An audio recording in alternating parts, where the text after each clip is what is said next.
Bonjour, aujourd'hui je vais vous parler de la mise à jour qui sont à faire sur WordPress ou à ne pas faire. Gardez à l'esprit que WordPress est un logiciel open source et donc que toutes les mises à jour ne sont pas garanties pour votre site web ou votre hébergeur ou même simplement sur votre PC. Les mises à jour les plus importantes sont très certainement celles de vos extensions, les fameux plugins. Très régulièrement, dès que vous vous connectez sur votre tableau de bord WordPress, vous allez voir, comme ici, des mises à jour qui restent en attente pour votre site.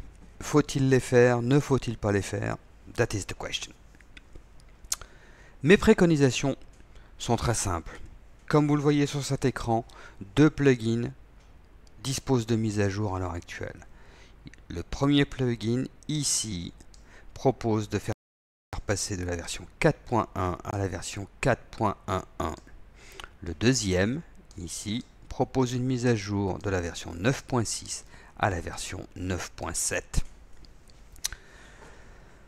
Par mesure de sécurité, je ne préconise que les mises à jour de deuxième niveau et non pas les mises à jour de troisième niveau.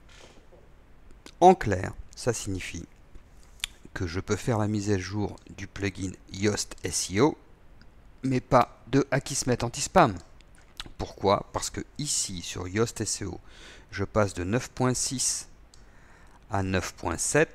Je suis sur un deuxième niveau, tandis que Akismet Anti-Spam me propose de passer de la version 4.1 à la version 4.1.1.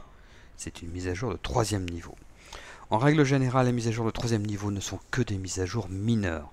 Ne vous précipitez pas à faire ces mises à jour-là. Elles peuvent contenir des bugs, et souvent ça arrive, et peuvent carrément planter tout votre site web. Donc, je ne préconise que les mises à jour de deuxième niveau.